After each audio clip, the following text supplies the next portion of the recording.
bem-vindo a mais um programa Prova Final, um programa que é uma parceria entre a TV Justiça e a Rede LFG.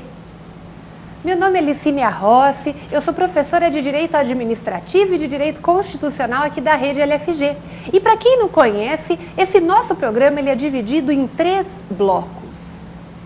O primeiro bloco, tema do dia. Vou analisar com você hoje, no programa de hoje, grandes temas de direito administrativo, aqueles temas mais importantes, aqueles temas que com maior frequência são cobrados numa prova da OAB, numa prova de concurso público, até mesmo aqueles temas que interessam também para o operador do direito, para o advogado, para aquele que milita na área jurídica. O segundo bloco, pergunte ao professor. Vou analisar 5 questões enviadas pelo telespectador sobre o nosso programa, sobre o nosso tema. E ao final, no terceiro e último bloco, vamos tratar do X da questão. Nesse bloco, vou responder 2 questões de provas anteriores, de provas da OAB, provas de concurso anteriores sobre o nosso tema. E se você tiver alguma sugestão, alguma dúvida, algum comentário para fazer sobre o nosso programa, pode mandar um e-mail para provafinal@anhanguera.com provafinal@anhanguera.com. Aguardo você para esse nosso programa. Até já!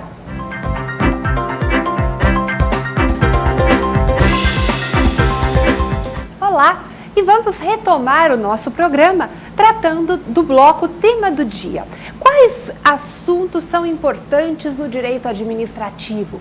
Quais assuntos formam e traçam o contorno do direito administrativo, a essência do direito administrativo?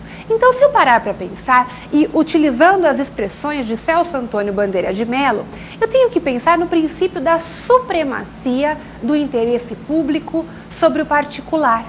Mas por que esse princípio é tão importante? Por que ele é considerado uma pedra de toque do direito administrativo? Vejam, esse princípio da supremacia do interesse público sobre o particular, ele afirma que o interesse público, o interesse do Estado, vai prevalecer sobre o interesse da coletividade. E não poderia ser diferente, não é? Quando pensamos em um conceito de Estado, o que é Estado? Se você pensar em Dalmo de Abreu Dallari, ele define Estado como sendo aquela ordem jurídica soberana que tem por finalidade o bem comum de um povo situado em certo território.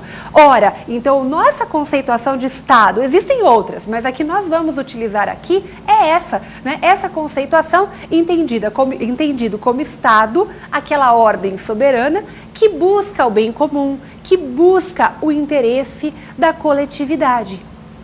E se nós vamos perseguir esse interesse público, nós temos que ter princípios que vão servir de base para essa busca, para essa finalidade, para o alcance dessa finalidade pública. Por isso que nós temos esse princípio da supremacia do interesse público sobre o particular.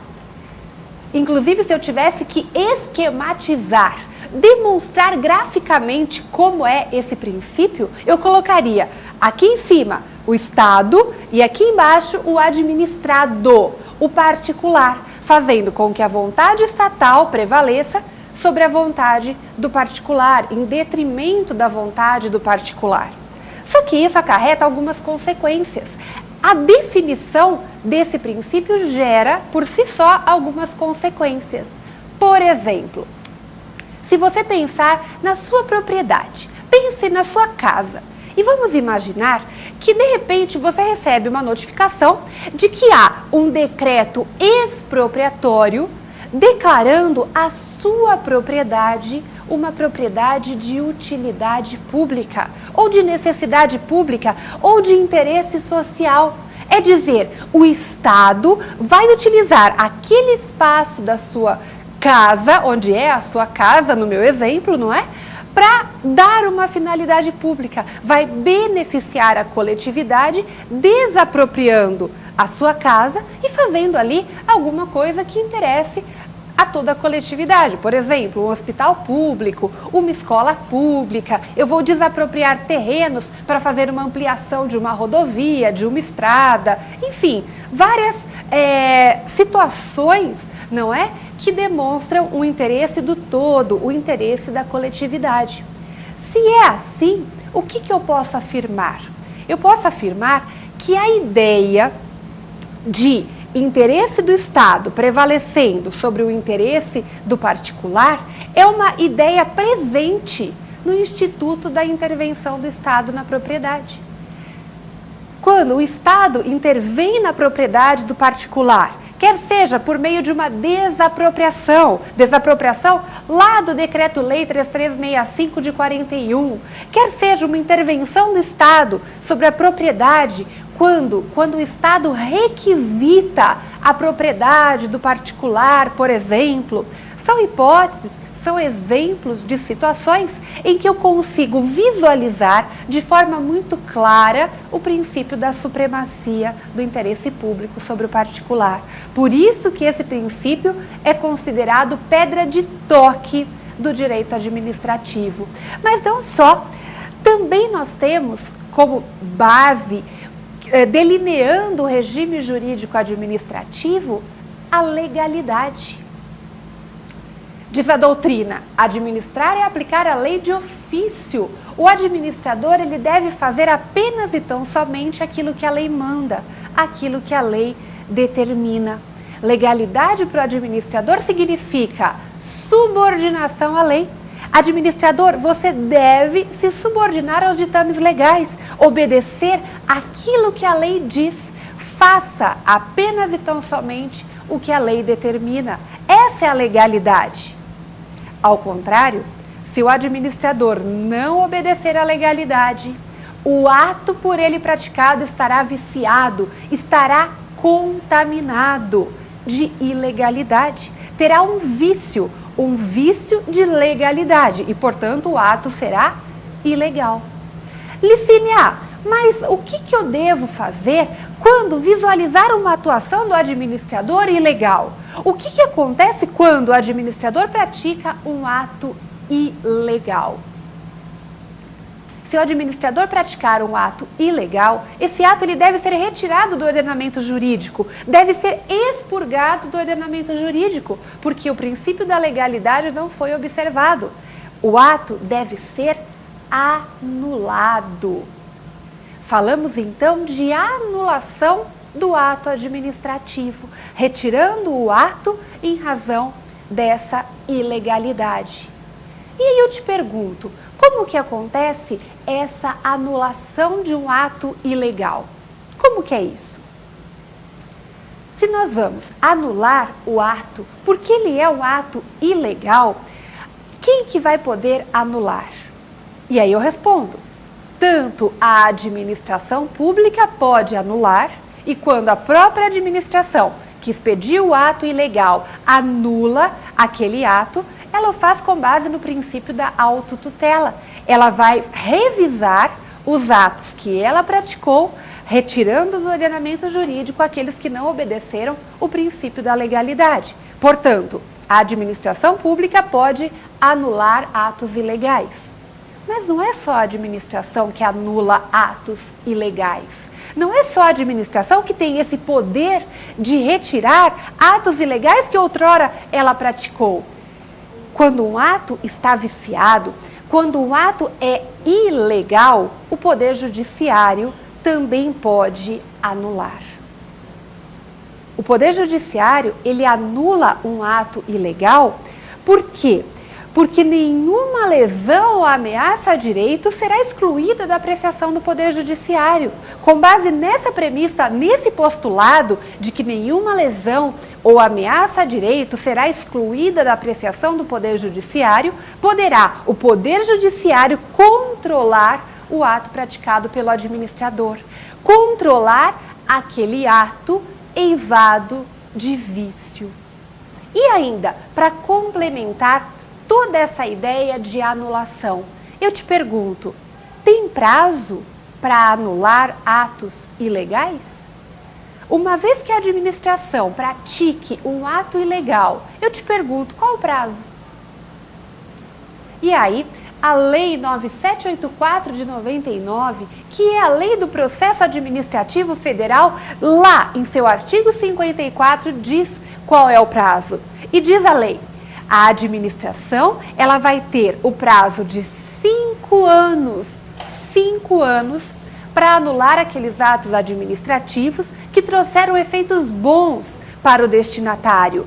Se eu, administração, pratico um ato ilegal, mas um ato ilegal que beneficiou o Pedrinho, que beneficiou o Joãozinho, o prazo que eu tenho para retirar esse ato, que trouxe efeitos bons para o Pedrinho, para o Joãozinho, é o prazo de 5 anos, salvo comprovada a má-fé. Mas, em regra, o prazo é de 5 anos e recomendo aqui a leitura do artigo 54 da Lei 9784 de 99. É importante fazermos um aprofundamento e uma consideração sobre essa ideia de anulação. De fato, o prazo é 5 anos quando o ato gerou efeitos favoráveis, quando o ato trouxe efeitos bons para o destinatário. Só que aí eu questiono. Vamos imaginar uma situação hipotética, que um determinado ato tenha sido praticado e esse ato é ilegal. Então, a administração praticou um ato ilegal, um ato que violou o princípio da legalidade. Mas só verificaram a ilegalidade muitos anos depois a sua prática. Por exemplo, 15 anos, 17 anos, 14 anos depois da prática do ato ilegal. E aí eu pergunto para você, se tanto tempo depois descobrirem a ilegalidade, será que mesmo assim o ato poderá ser anulado?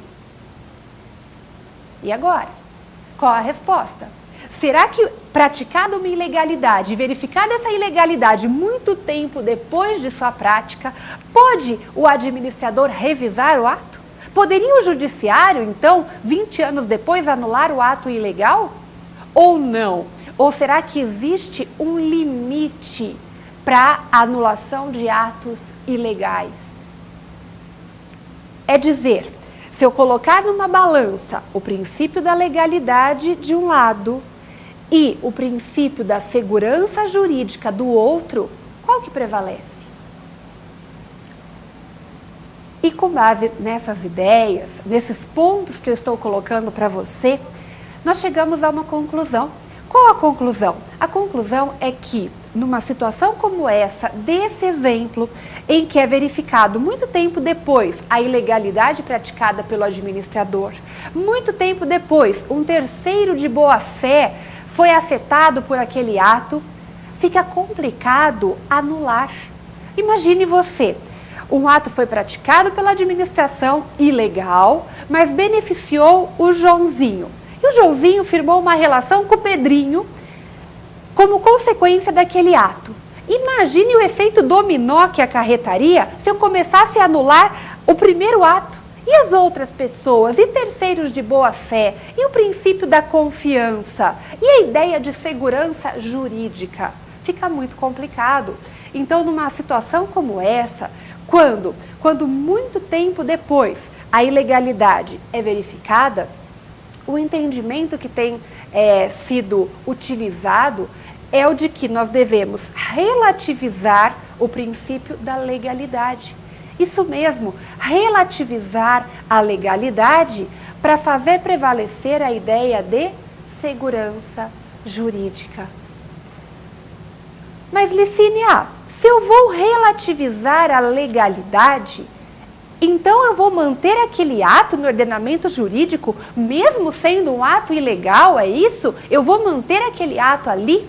Isso mesmo, você vai manter aquele ato, ainda que ilegal, em nome do princípio da segurança jurídica, em nome de terceiros de boa-fé, em nome do princípio da confiança, porém, os efeitos desse ato ficarão estabilizados.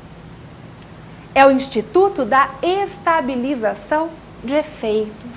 numa situação como essa que nós elencamos. Então é um tema totalmente importante, é um tema que tem uma importância prática muito importante. Então, para você que é advogado, para você que tem um caso concreto, que precisa atuar, é uma situação que você não pode desconsiderar. Eu recomendo aqui a leitura, se você quiser aprofundar. Existe um livro do José dos Santos Carvalho Filho, em que ele comenta. É um livro de comentários à Lei 9784 de 99. E ali existe todo um aprofundamento acerca do Instituto da Estabilização de Efeitos, inclusive com menção a julgados do STJ. Então eu recomendo que você dê uma olhada para aprofundar, né? Então é uma indicação de uma doutrina falando sobre isso para você aprofundar. Ainda como um tema muito importante, que está na moda nos dias atuais, é a questão que envolve o princípio da impessoalidade e da moralidade. Essa questão que eu vou comentar agora envolve o nepotismo. A questão do nepotismo. Nossa, que palavra estranha, nepotismo. Mas o que é isso? O que significa nepotismo? E por que essa questão está relacionada com princípios como o da impessoalidade, como o da moralidade, como o da isonomia? Por quê? Nepotismo significa parente não pode. Parente não pode ocupar algumas funções. Por que não? Porque se eu coloco o meu parente para ocupar determinado cargo sem que ele preste concurso público, eu não estou ferindo isonomia? Será que eu não estaria ferindo impessoalidade, moralidade, até mesmo indisponibilidade do interesse público? E aí, pensando nessa proteção a todos esses princípios, o Supremo Tribunal Federal edita uma súmula com caráter vinculante, que é a súmula vinculante número 13, que veda o nepotismo. Não só na administração pública, né? Mas esse nepotismo é proibido na administração pública direta, na administração pública indireta. Para a ocupação de cargos em comissão, aqueles cargos em que eu não preciso prestar concurso para ingressar, é uma exceção constitucional ao concurso público, para as funções de confiança ou ainda para a função gratificada na administração, o parente, até o 3º grau, inclusive de parentesco, não vai poder ocupar. O meu cônjuge, o companheiro, os parentes em linha reta, colateral ou por afinidade até o 3º grau, inclusive, não podem ocupar cargos em comissão, função de confiança ou função gratificada. Por quê? Porque a súmula vinculante 13 proíbe essas nomeações. E já que nós falamos que toda essa ideia está relacionada com moralidade, vem à baila aqui o princípio da moralidade. Um princípio que só apareceu de forma expressa pela primeira vez na Constituição Federal de 88. Não que nas constituições brasileiras anteriores não houvesse a ideia de proteger a moralidade, não é isso. Existia até uma ideia implícita de proteção à moralidade, mas não havia de forma expressa a previsão. Ele veio à moralidade com a Constituição de 88 de forma expressa. E essa ideia de moralidade traduz o que Oriú denominou de boa administração. Traduz o conceito de honestidade, de boa-fé, de transparência, de atuar conforme a legalidade, com a moral, com os bons costumes. Moralidade significa atuação com probidade. Probidade. O administrador, enquanto atuante, enquanto exercente de função pública, enquanto exercente de munus público, ele age em nome do povo, ele está gerindo a coisa pública. E se assim é, ele precisa agir de forma transparente, ele precisa agir de forma honesta, ele precisa agir de forma moral. Um conceito que hoje em dia anda um pouco esquecido, mas que nós precisamos resgatar. Nós precisamos resgatar para que os atos praticados pelo administrador não se tornem atos ímprobos. Se o administrador não souber distinguir o certo do errado, o honesto do desonesto, o moral do imoral, o justo do injusto, ele estará administrando de forma aquém do esperado, de forma abaixo do esperado e, portanto, cometendo improbidade administrativa. A improbidade administrativa, em que na legislação infraconstitucional é a Lei 8429 de 92. Um grande tema para aprofundar do direito administrativo. Um grande tema também na moda, um tema que nós cobramos muito na prática do agente público, que deve, inclusive, ser cobrado por parte do administrado perante o agente público, no sentido de fiscalizar a atuação. Administrador, você não pode, enquanto gestor da coisa pública, enquanto exercente de um munus público, você não pode enriquecer ilicitamente. Você não pode causar dano ao erário com sua conduta. Você não pode violar princípios da administração. Então, a ideia de improbidade administrativa também está relacionado com todas essas ideias, com essa ideia de moralidade, com a ideia de administrar sem enriquecer ilicitamente, sem causar dano ao erário, sem violar princípios da administração.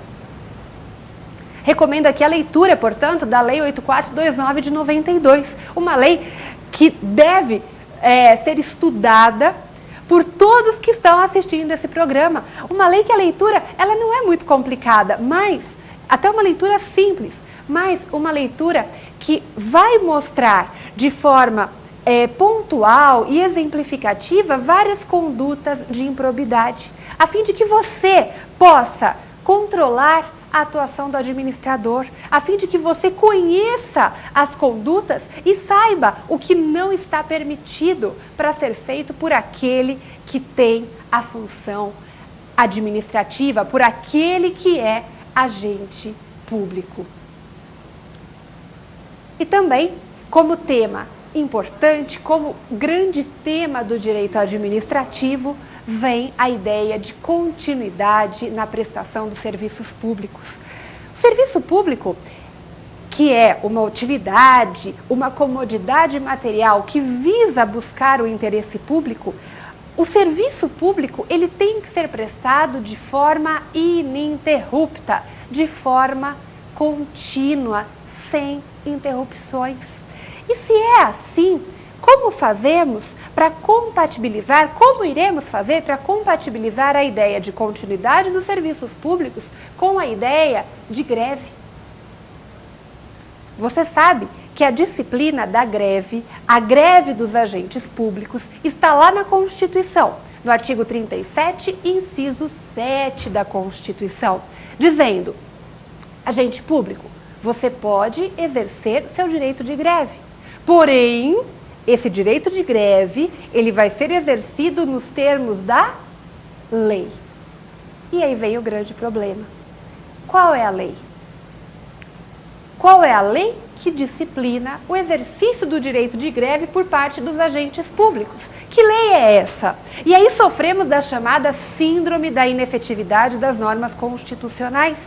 Sofremos daquela ideia constitucionalista, até daquela classificação constitucionalista, de que as normas constitucionais têm a efetividade que necessitam.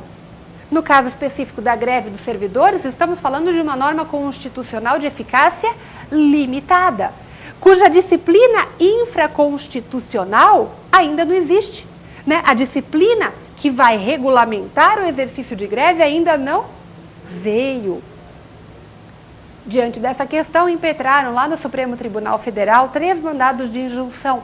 O mandado de injunção 670, o mandado de injunção 708 e 712. E aí, ao julgar esses mandados de injunção, o Supremo Tribunal Federal adota uma teoria concretista geral. Adota uma teoria concretista dizendo: enquanto não vier a lei específica que regulamenta a greve no setor público, iremos utilizar, no que couber, a lei que regulamenta a greve no setor privado, que é a Lei 7783 de 89. Relacionado a essa questão de greve, vale a pena você olhar lá no STJ a petição de número 9460, petição 9460, que cuida de um limite de greve ou um limite à greve realizada por policiais federais em portos e aeroportos de todo o país. Policiais federais, se você entrar em greve e deixar de cuidar dos portos e dos aeroportos, o serviço público, segurança pública, que é um serviço essencial, vai deixar de ser prestado e isso é um problema. Portanto, o STJ, diante da essencialidade do serviço de segurança pública, falou, olha, Polícia Federal, diante da essencialidade do controle de emigração em portos e aeroportos, o regime da greve aqui precisa ser mais cauteloso, mais cuidadoso. Então, é uma questão envolvendo um serviço essencial. E ainda, mais um julgado, mais um número para passar para vocês, também envolvendo essa questão da greve, lá no STF, é o recurso extraordinário com agravo, agora no Supremo Tribunal Federal, de número 853275. Esse RE, ele discute a questão da paralisação. Se eu, agente, exerço meu direito constitucionalmente previsto da greve, portanto, paralisei a prestação do serviço, eu vou ter meus dias paralisados descontados na folha de pagamento? Como fica essa questão?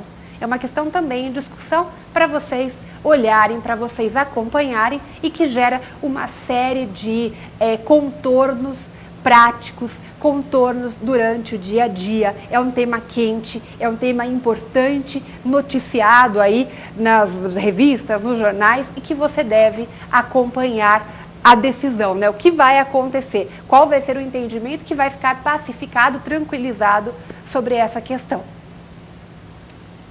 Com isso, nós finalizamos o nosso primeiro bloco, tema do dia. E eu aguardo você no próximo bloco. Até já!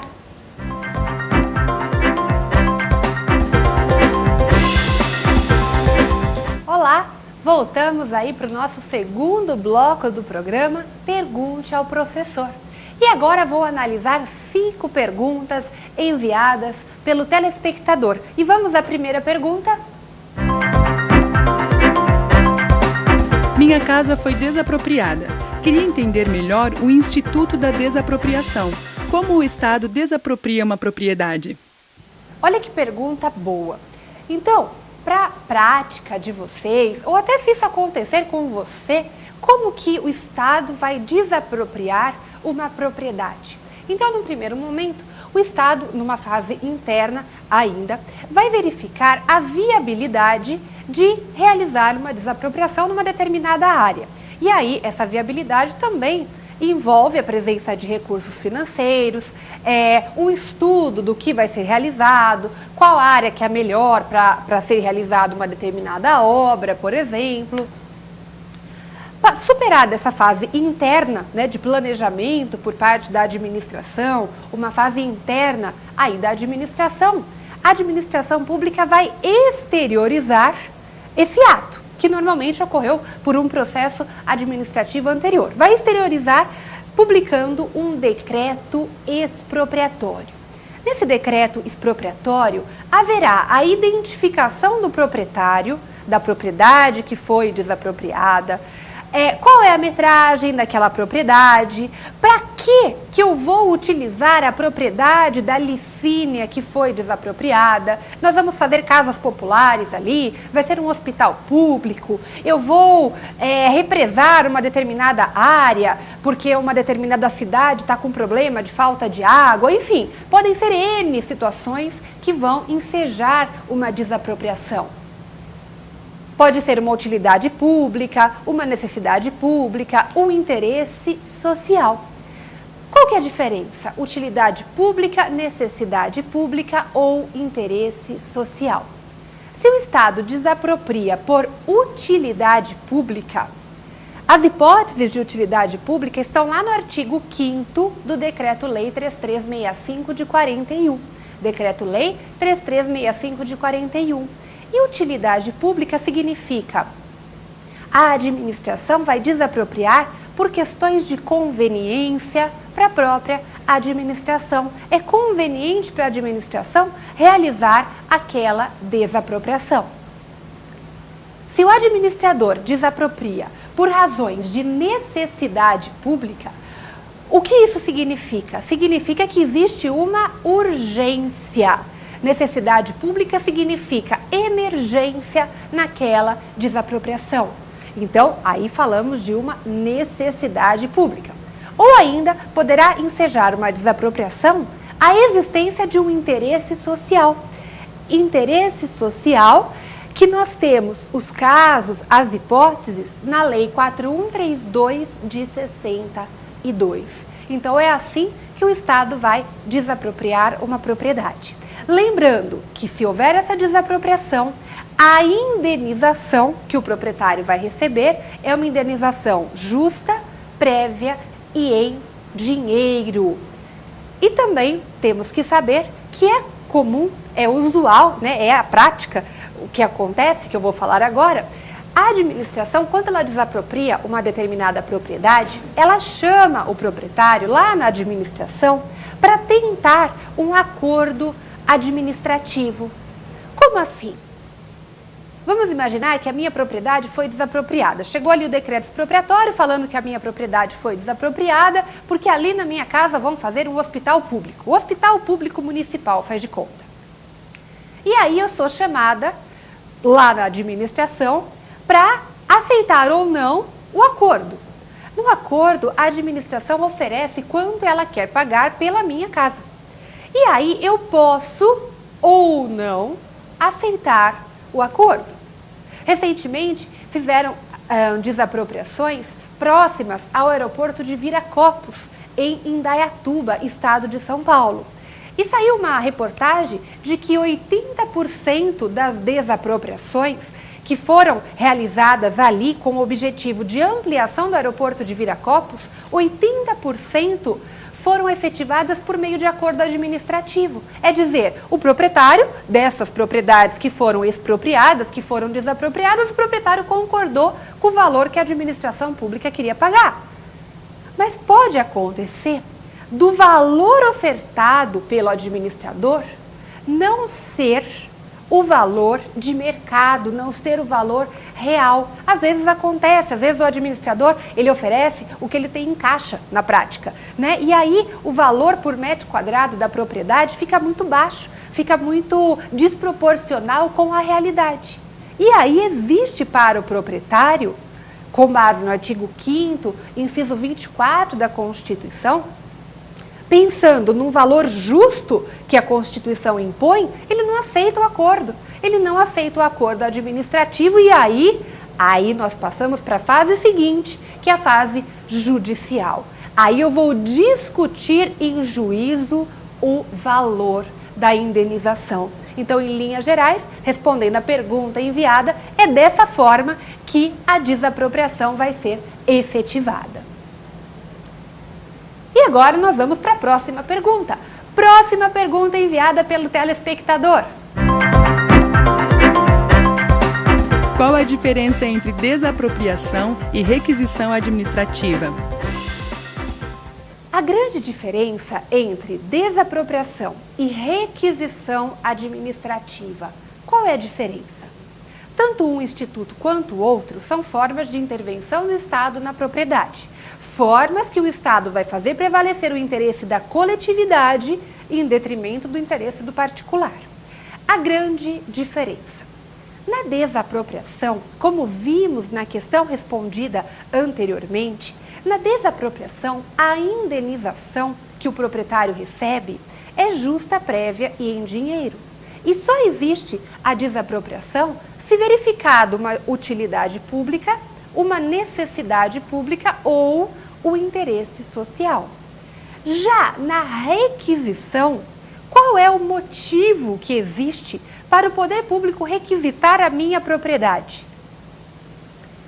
Qual o motivo que existe para que a minha propriedade seja requisitada pelos poderes públicos? E a resposta é: existe um perigo público iminente. Uma chuva, uma calamidade, uma enchente que desabrigou centenas de pessoas. E aí então o ginásio esportivo, a quadra esportiva daquela escola particular vai ser desapropriada. Vai ser requisitada. Requisitada para quê? Para abrigar os desabrigados por conta da chuva, por conta da enchente.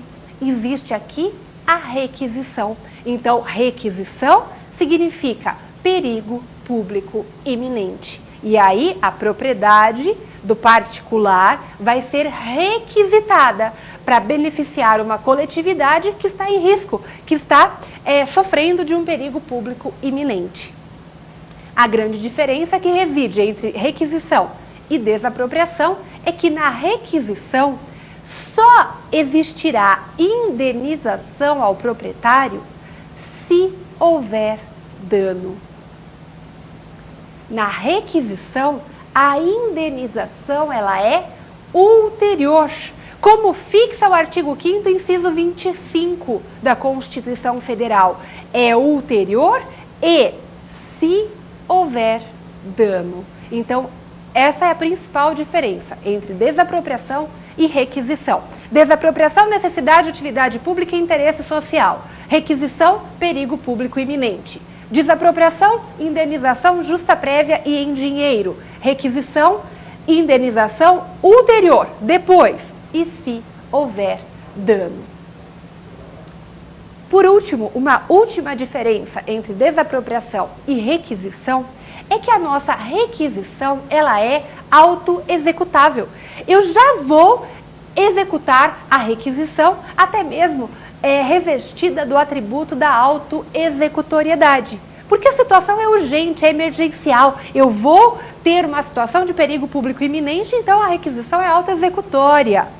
Já a desapropriação vai depender de um acordo administrativo ou de uma decisão judicial. Acordo administrativo se houver, por parte do administrado, concordância com o valor ofertado pelo poder público. Ou ação judicial, se o proprietário não concordar e quiser brigar pelo valor da indenização, da justa indenização. Então, respondida aí a segunda pergunta. Vamos para a próxima pergunta. E se houver o cultivo de plantas psicotrópicas em uma propriedade, o que o Estado faz com a propriedade do particular? Olha só, essa pergunta envolve a chamada desapropriação confiscatória ou sancionatória, que é uma forma de desapropriação quando numa propriedade existe o cultivo de plantas psicotrópicas, por exemplo, maconha. Existe o cultivo, plantio de maconha em uma propriedade. E aí, o que acontece? O que acontece se numa propriedade houver o cultivo de maconha? Resposta: essa propriedade vai ser imediatamente desapropriada. Essa propriedade será imediatamente expropriada. É a chamada desapropriação confiscatória ou sancionatória, que tem previsão no artigo 243 da Constituição Federal. Esse artigo 243 da Constituição Federal fixa que num caso como esse, onde há o cultivo de plantas psicotrópicas em uma propriedade, nesse tipo de desapropriação, não existe pagamento de indenização para o proprietário. Por óbvio, não é? O proprietário cometeu um ato ilegal, cometeu uma conduta proibida pelo ordenamento jurídico, qual seja o cultivo de plantas psicotrópicas. Então, a sua propriedade, como pena, vai ser desapropriada. Isso sem contar outras penalidades em outras esferas que esse proprietário pode sofrer. Então, é a chamada desapropriação confiscatória, desapropriação sancionatória do artigo 243. E aí você deve estar pensando, mas e se foi só num pedacinho da propriedade, faz de conta que é uma fazenda e só numa parte pequena da fazenda houve esse cultivo de plantas psicotrópicas? Ainda assim vai ter desapropriação? Então, para complementar esse questionamento, não é? Ainda assim, pessoal, o que prevalece, então você que está assistindo o nosso programa, está curioso para saber, né, se importa o tamanho do local onde é plantado, em face do tamanho da propriedade, a resposta que tem prevalecido na jurisprudência, no entendimento dos tribunais, é que não importa se eu plantei num pedacinho ou num pedação, né? Não interessa.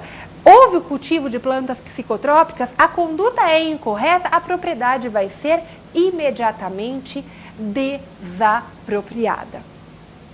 Ainda para complementar e para aprofundar este tema, existe um informativo do Supremo Tribunal Federal, é o informativo de número 587, que discute a responsabilidade de pessoas idosas. Depois dei uma olhada nesse informativo do Supremo Tribunal Federal, que envolve a responsabilidade de pessoas idosas que tiveram em sua propriedade a plantação de plantas psicotrópicas por terceiros. Então imagine que tem pessoas idosas, donas de uma propriedade, e nessa propriedade houve o cultivo de plantas psicotrópicas, mas não porque os idosos ali plantaram, mas porque um terceiro veio e plantou.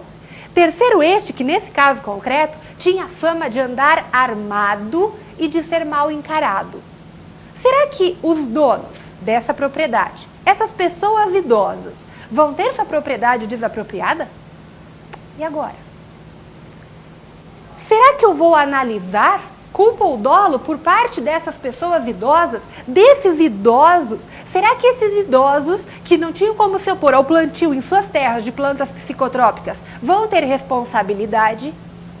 E aí vem a questão da responsabilidade, se objetiva ou se subjetiva por parte do proprietário. Como apurar essa responsabilidade? Ela é uma responsabilidade objetiva ou subjetiva? Depende de demonstração de dolo ou culpa ou não? E aí, nesse sentido, o Supremo Tribunal Federal reconheceu a repercussão geral da questão e lá, no recurso extraordinário de número 635336, STF, recurso extraordinário com repercussão geral 635336, o Supremo analisa a responsabilidade do proprietário de terra, que há o cultivo de plantas psicotrópicas. Se essa responsabilidade é objetiva ou se essa responsabilidade é subjetiva. Então, vale a pena acompanhar, é um dos grandes temas atuais do direito administrativo. Então, vale a pena um aprofundamento, um direcionamento sobre esse tema. E vamos para a próxima pergunta. Qual é a quarta questão enviada pelo telespectador? Se o Estado causar um dano ao particular, terá que indenizar? Como isso funciona? Estado causou dano para o particular.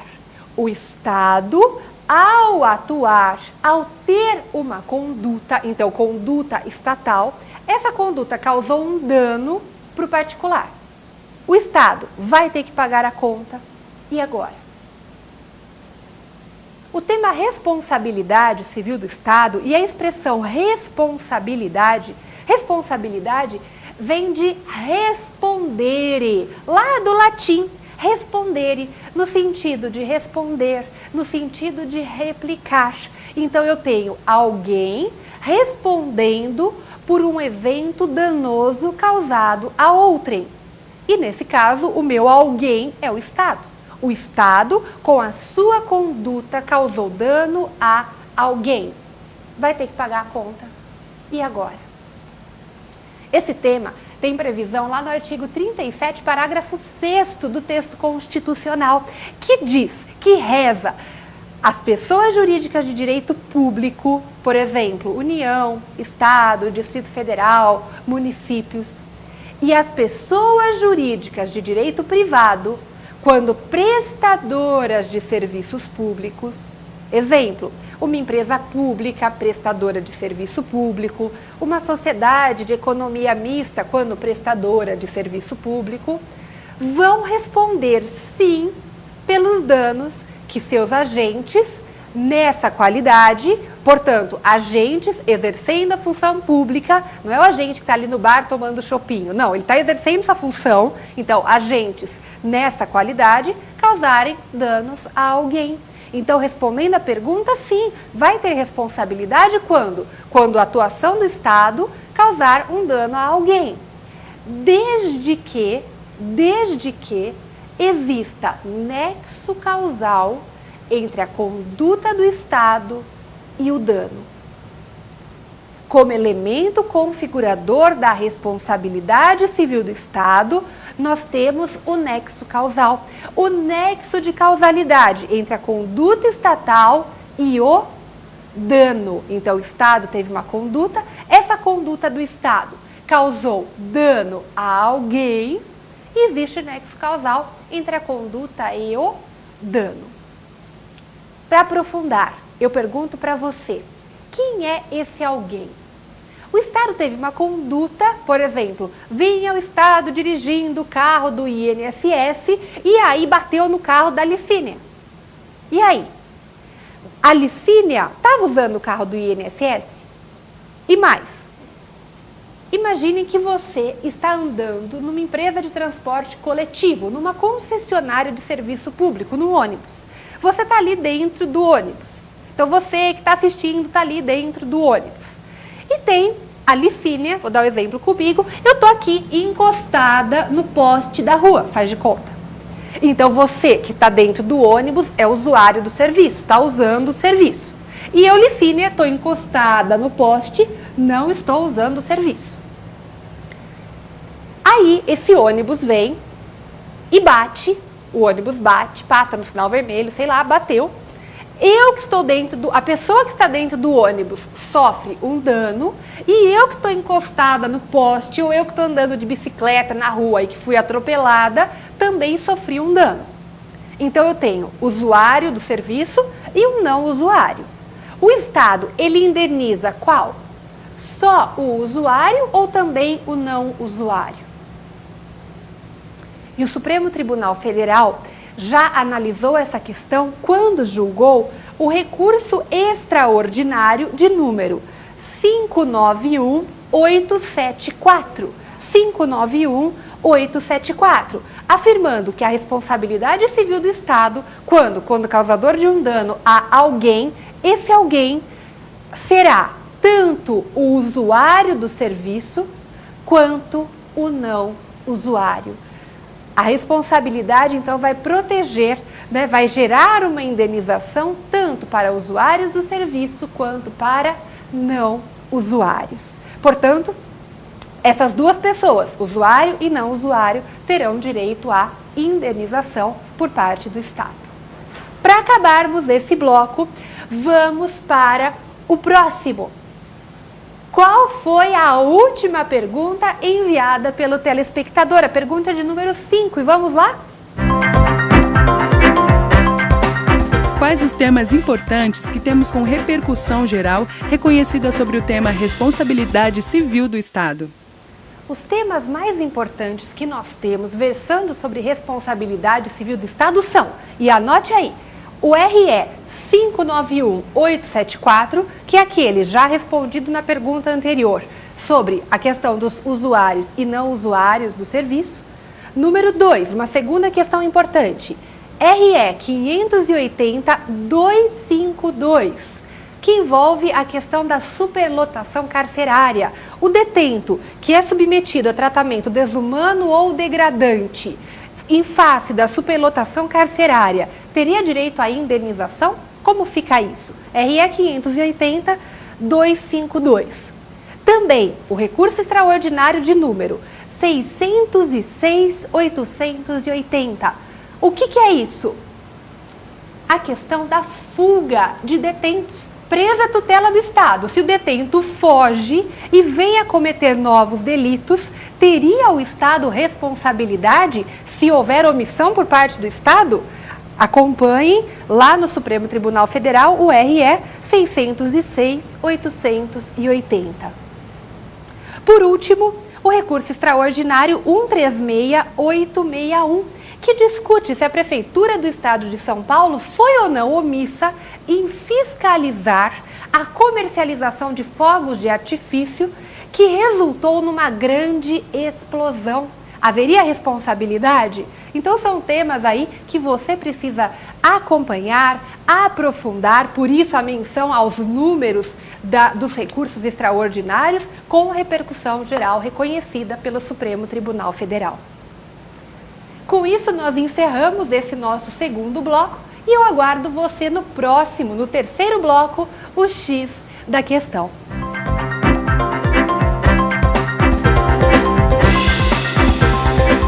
Terceiro e último bloco do nosso programa, o X da questão. E vamos analisar uma questão que caiu na prova do Ministério Público de Minas Gerais e a questão diz: um agente fiscal de determinado órgão da administração pública deparou-se com a venda de produtos aparentemente impróprios ao consumo e que causam risco à vida e à saúde das pessoas.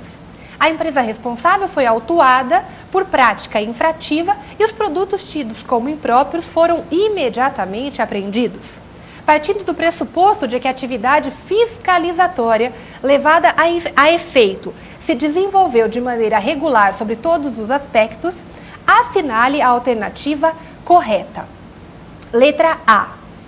A letra A, que já é o gabarito, era assertiva para você assinalar como correta, diz que a apreensão dos produtos, nesse caso, deriva do poder de polícia administrativo.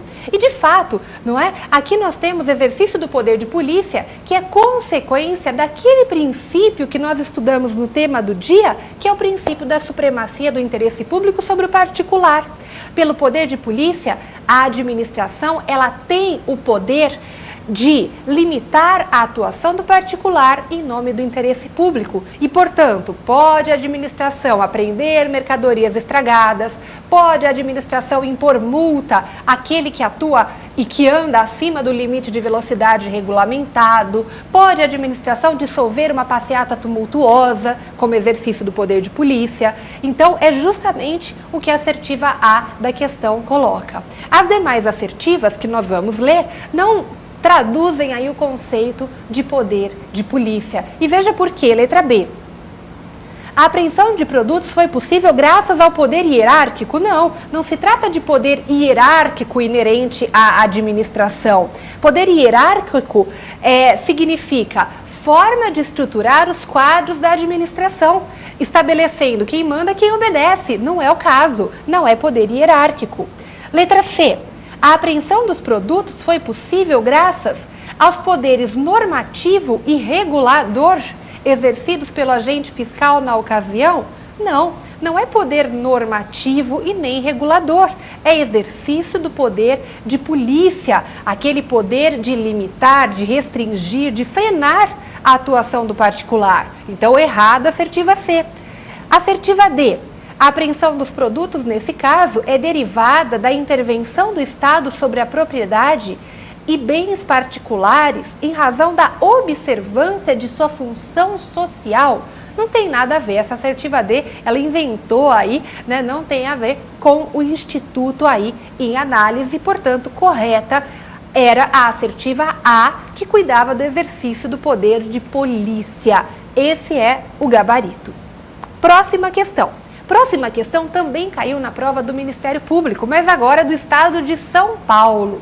E a questão diz: a intervenção do Estado na propriedade particular que acarreta a perda do domínio sobre o bem, além da desapropriação, é letra A, tombamento, letra B, servidão administrativa, Letra C, requisição administrativa. Letra D, ocupação temporária. Letra E, limitação administrativa.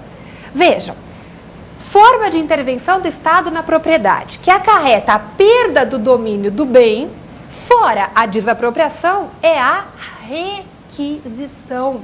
O Instituto da Requisição Administrativa, que tem previsão no artigo 5º, inciso 25, autorizando o poder público requisitar a propriedade do particular numa situação de perigo público iminente. Portanto, o gabarito para essa questão é a letra C, requisição administrativa. Com isso, nós encerramos o nosso programa de hoje, finalizamos aí a análise dessas duas questões. Desde então, à disposição o meu Twitter, @LicíniaRossi, e o meu Facebook, Licínia Rossi. Lembrando que o e-mail para o nosso programa, para você mandar alguma dúvida, alguma sugestão, é provafinal@anhanguera.com. Até uma próxima!